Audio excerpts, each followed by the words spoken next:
अच्छे यार सियाने आते होंगे कि अगर कभी परेशान हो ना तो सुकून ना आंदा पिया हो तो मुड़िया खुदा वाले पासे रुख कर लवाए तो या अपने माँ प्यो वाले पासे रुख चक्कर आए तो जिमें कोई जिंदगी जो दुख चोड़ नहीं लेंदा यार थोड़ा ना लो हिसाब किताब अम्मा बाबा कर दे सन आज सारा दिन परेशान नहीं रही ना रोटी चंगी लगी है भाई रात हुई है तो दिल की मैं कि यार चल अबू दवाई शवाई लेनी है खर्चा दे हम जाके नाले मिल ही आना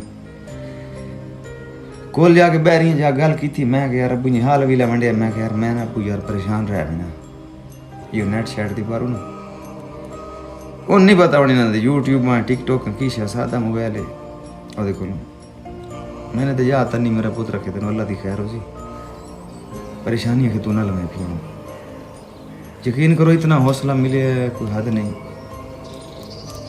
सोचा भी मैं ख्याल लाला तनवीर आईडी पीछे हटे या ना हटे बस प्यो के मुँह चो निकली हुई गल खुदा नहीं पीछे हटे ना मेरा ईमान है इस चीज़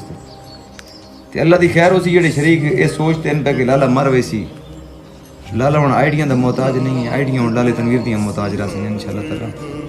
क्योंकि जिन्होंने माँ प्यो दी दुआओं में उन्होंने दुनिया की कोई ताकत नहीं छड़ सकती होंगी मेरा इस चीज़ का ईमान है थोड़े सारे का शुक्रिया हो गया मेरी जान दे टोटे जिले परेशानी चाहे करो उसलिए अपने माँ प्यो वाले पास रोक चकीता करो यकीन करो भुला दे सन तुहानू टेंशन